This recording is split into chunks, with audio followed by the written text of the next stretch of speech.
जिसका long term का view हो वही स्टॉक के अंदर ओपन हो, क्योंकि एंटर करें, क्योंकि बहुत ही अच्छी कंपनी है, प्रमोटर बहुत सॉलिड है, इंडस्ट्री अच्छी है, डिफरेंट इंडस्ट्री है काफ़ी, कॉम्पिटिशन कोई नहीं है, मोनोपोली है। Hi everyone. तो डिटेल में डिस्कस करेंगे ड्रीम फोक सर्विसेज लिमिटेड को। ड्रीम फोक सर्विसेज को डिस्कस करने के तीन बड़े reason. Reason number one, stock का प्राइस 52 वीक लो के कहीं पास में आएगा अपने। इसने देखो यहाँ पे कहीं एक लो बनाया था, यहाँ पे स्टॉक गिरा था, अभी भी स्टॉक यहाँ पे कहीं नीचे की तरफ ही हैगा और काफी ल्यूक्रेटिव लगता है क्योंकि ये अपने सभी मूविंग एवरेजेस के नीचे है। 840 का हाई, करंट प्राइस जो है 500 के आसपास हैगा। तो यहाँ पे हमें लगता है कि हाँ, इतना अच्छा कंसोलिडेशन हो रहा है, लो प्राइस हैगा। प्लस अगर आप इसका स्टॉक पी मल्टीपल देखोगे तो ये भी ऑल टाइम लो पर हैगा, 33 का इसका मल्टीपल है। अगर आप इसको 1 ईयर चार्ट पे देखोगे या 3 ईयर चार्ट पे भी देखोगे तो ये अपने मीडियन से काफ़ी नीचे है, प्लस ऑल टाइम लो है ये प्राइस टू अर्निंग मल्टीपल।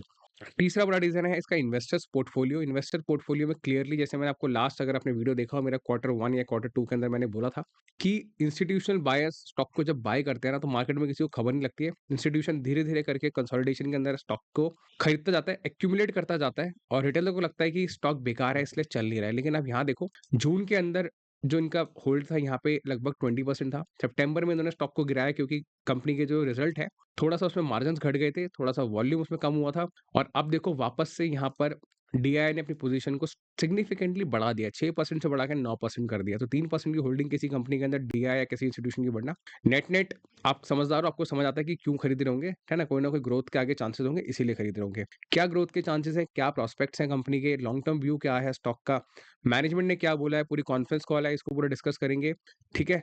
और ये वीडियो जो है वो सिर्फ एजुकेशनल पर्पस के लिए होगा। मैं आपको कोई भी ऐसे एनकरेजमेंट नहीं दूँगा स्टॉक को खरीदना है, बेचना है। स्मॉल कैप कंपनी है, रिस्क ज़्यादा है, तो इसीलिए आप वीडियो को एंड तक देखें, समझें, फिर अकॉर्डिंगली अपना डिसीजन इसके अंदर बनाएँ।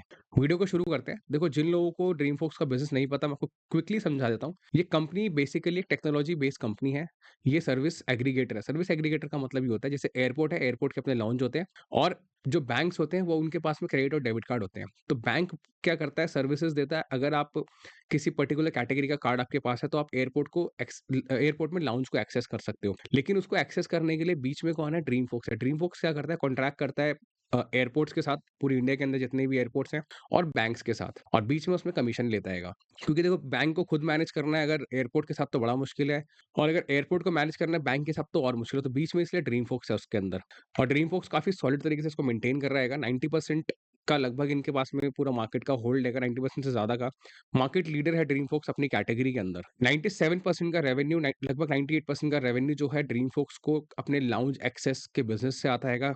बाकी 2% का बिज़नेस इनको अभी इन्होंने बहुत सारी कैटेगरी की सर्विसेज़ ऐड करी हैंगी। अगर आप इनकी कॉन्फ्रेंस कॉल में आओगे, मैनेजमेंट हैगी, उन्होंने बताया हैगा कि इन्होंने जो वैल्यू एडेड सर्विस है उसके अंदर ऐड किया हुआ हैगा रेलवे लाउंज को। रेलवे लाउंज इनका काफ़ी अच्छे से अब ये लोग इंक्रीज़ कर रहे हैं इंडिया के अंदर। 12 रेलवे लाउंज ये लोग स्टार्ट कर चुके हैंगे। इन्होंने रिसेंटली स्टार्ट किया हैगा अभी चेन्नई के अंदर और पुरानी दिल्ली, ओल्ड दिल्ली के अंदर। मीट एंड असिस्ट की सर्विसेज़ कंपनी देती है। गोल्फ गेम्स, गोल्फ सीखना है आपको, गोल्फ खेलना है आपको, उसके लिए आप इनसे, इनके प्लेटफ़ॉर्म से कनेक्ट कर सकते हो। Airport transfer, visa services, spa services, airport dining, transit hotel, nap room, eSIM, international eSIM, अगर आप ट्रैवल कर रहे हो, आपको इंटरनेशनली ई-सिम की ज़रूरत है, आप इनसे ले सकते हो। ब्यूटी एंड फ्लोरल गिफ्टिंग्स, आपको ब्यूटी प्रोडक्ट्स और फ्लोरल गिफ्टिंग करनी है तो भी आप इनसे कनेक्ट कर सकते हो। तो नेट कहने का मतलब ये, देखो इनके पास में ना क्लाइंट बेस तो है ही है। कंपनी स्मार्टली जो है डिफरेंट डिफरेंट सर्विसेज ऐड कर रही है, क्योंकि ये सब एक लग्जरी सर्विसेज है, एक्सपीरियंस वाली सर्विसेज है। ये सर्विसेज ऐसी नहीं जिनकी जरूरत होती है क्लाइंट को। मतलब स्पा क्या है? स्पा तो कहीं और भी हो सकता है, एयरपोर्ट पे क्यों, या बाकी लोकेशंस पे ही कंपनी क्यों दे रही है? क्योंकि इनको पता है इनके पास एक प्रीमियम कस्टमर है। कस्टमर्स को वो क्रेडिट कार्ड मिलता है जिनकी वर्थ थोड़ी सी ज्यादा होती है। ठीक है, मैं यहाँ पे कोई आपको कैटेगराइजेशन नहीं बता रहा हूँ, मैं सिर्फ कंपनी का विजन समझाने की कोशिश कर रहा हूँ कि कंपनी किन लोगों को टारगेट कर रही है।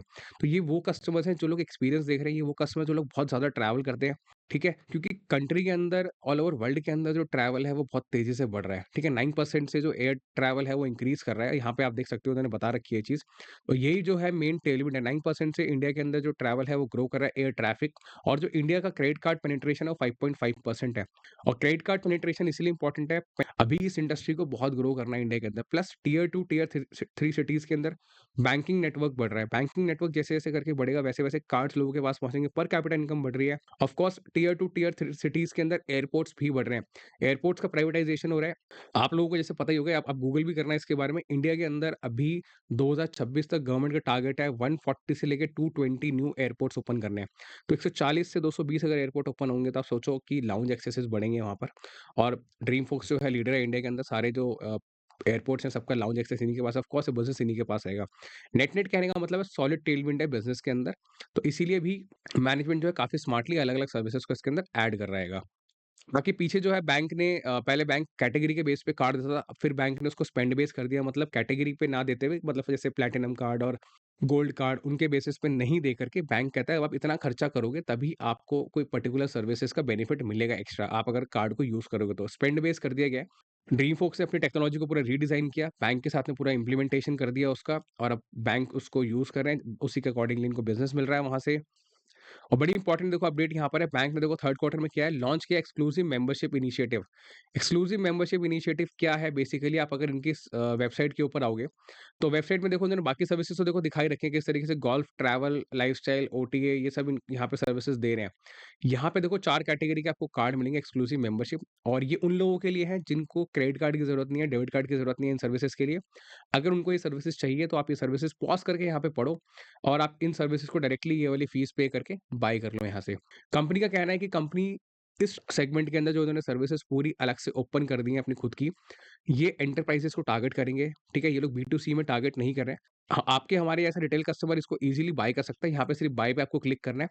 लेकिन कंपनी जो है, इसको बेचने के लिए मार्केटिंग पे खर्चा नहीं करेगी। कंपनी इसको बेचने के लिए कोई भी सेल्स टीम वगैरह हायर नहीं करेगी, क्योंकि इनको पता है उसके अंदर खर्चा बहुत है, सरदर्दी बहुत है, मार्केटिंग करनी पड़ती है, सेल्स पिच करनी पड़ती है, कस्टमर के डेटा को ट्रैक करना पड़ता है, कस्टमर के बिहेवियर को ट्रैक करना पड़ता है, कस्टमर की प्रॉब्लम्स के लिए आपको कॉल सेंटर रखना पड़ता है, वो सारी चीज़ें करनी पड़ती है। कंपनी सिर्फ़ और सिर्फ़ क्या करेगी, एंटरप्राइज़ को टारगेट करेगी। एंटरप्राइज़ मतलब एमएनसीज़ हो गई, ठीक है? बी2बी हो गया, जिनके पास में इनको पता है टारगेट ऑडियंस है। जैसे कोई मल्टीनेशनल कंपनी है, ठीक है? उनके जो टॉप एग्ज़ीक्यूटिव्स होते हैं, जिनकी सैलरी एक स्केल के ऊपर थोड़ी अच्छी होती है, ऊपर की साइड होती है। तो ऑफ़ कोर्स इनको पता है कि उन लोगों को अगर इस तरीके की सर्विसेज़ उनको चाहिए होती है, तो कंपनी एमएनसी अपने ही एम्प्लॉइज़ को वो चीज़ देगी, ड्रीमफ़ोक्स से लेकर के एज़ अ एक्स्ट्रा बेनिफिट। तो नेट-नेट कहने का मतलब है एंटरप्राइज़ को टारगेट किया जा रहा है इसके अंदर, तो आने वाले टाइम में आपको इसमें भी एक बूम नज़र आएगा इनके रेवेन्यू के अंदर, इसलिए कंपनी ने जो मार्जिन्स हैं, वो यहाँ पर आप देख सकते हो, इनके मार्जिन्स 9% पे आ गए, 14% से घट के वापस से इन्होंने जो गाइडेंस दिया है 11 से 13% कर दिया है। और जो अपडेट्स हैं इसके अंदर, बाकी इन्होंने बताया किस तरीके से ये लोग फ्लावर सर्विसेज़ उन्होंने ऐड करी है, फ्रेंड्स और फैमिली को आप लोग भेज सकते हो। रशिया के अंदर इन्होंने काफ़ी लीडिंग बड़ा प्लेयर है, ये इन्होंने बताया यहाँ पर। उसके बारे में इन्होंने यहाँ पे बहुत इंपॉर्टेंट चीज़ ये है कि 100 से ज़्यादा लाउंजेस जो रशिया के अंदर हैं, वो अब ड्रीमफ़ोक्स फैसिलिटेट करेगा उनके एयरपोर्ट और रेलवे के लाउंजेस को।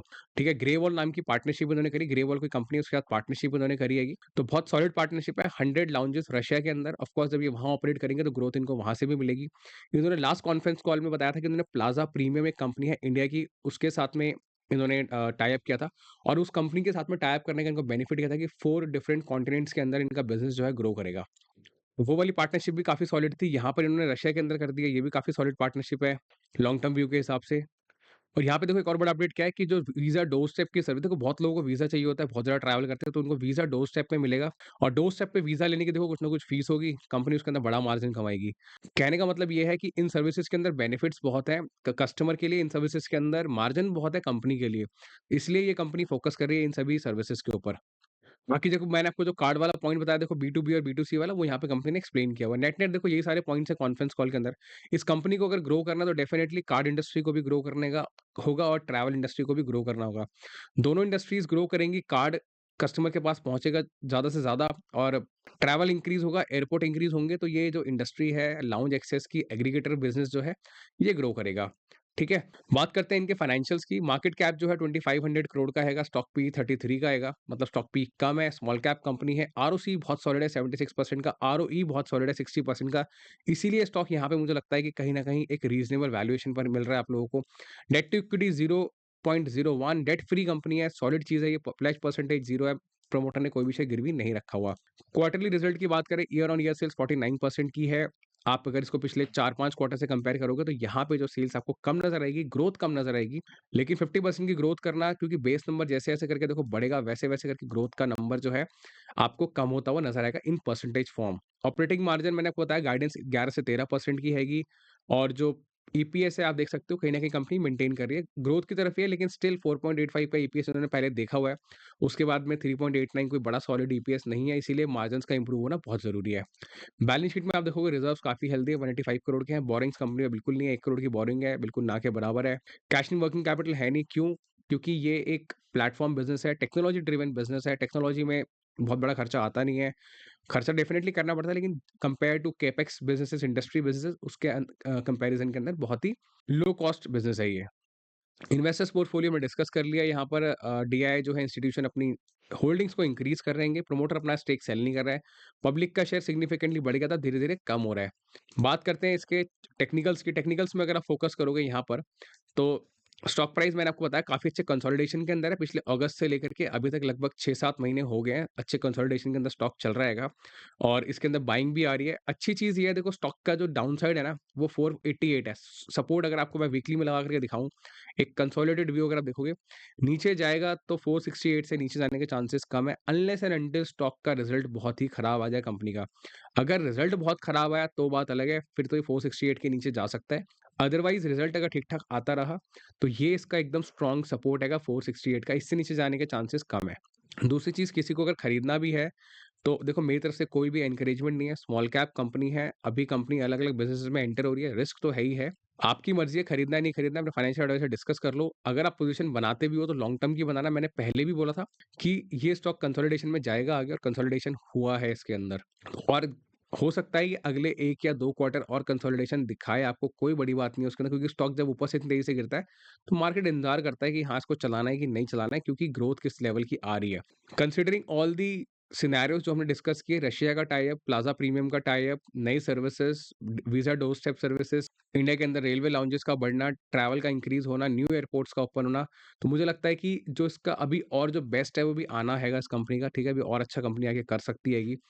अगर आप इसके अंदर 3 से 5 साल का व्यू बना सकते हो, लॉन्ग टर्म के हिसाब से अगर आप व्यू बना सकते हो, तभी आप इसमें एंटर हो।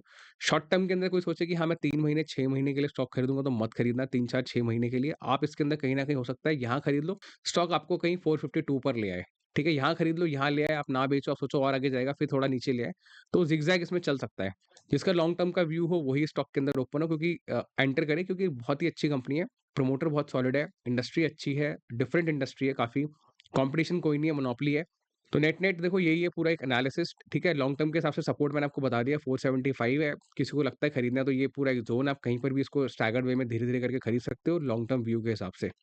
और जिन्होंने ऊपर खरीदा है उनको पैनिक करने की ज़रूरत नहीं है कि आपका भाव देखो नो डाउट पैनिक तो आपको इसलिए लग रहा है क्योंकि बुल रन के सेंटिमेंट्स हैं, आप लोग यहाँ पे कहीं फँस गए हो। लेकिन मुझे लगता है फँसे-वसे नहीं हो, थोड़ा-सा टाइम दो स्टॉक को, हो सकता है इसमें भी 3 महीने, 6 महीने, 9 महीने और लग जाएँ, साल लग जाए। लेकिन स्टॉक रिकवर तो करेगा ऊपर की साइड, अगर इसका रिज़ल्ट ठीक-ठाक आता रहा तो। रिज़ल्ट खराब हो गया तो बात ही अलग है फिर। फिर तो मैं और आप इसमें कुछ कर नहीं सकते, वो फिर मैनेजमेंट के हाथ में है। लेकिन हाँ, रिज़ल्ट अगर अच्छा आता है ना तो स्टॉक चलेगा, बेशक देर से चलेगा।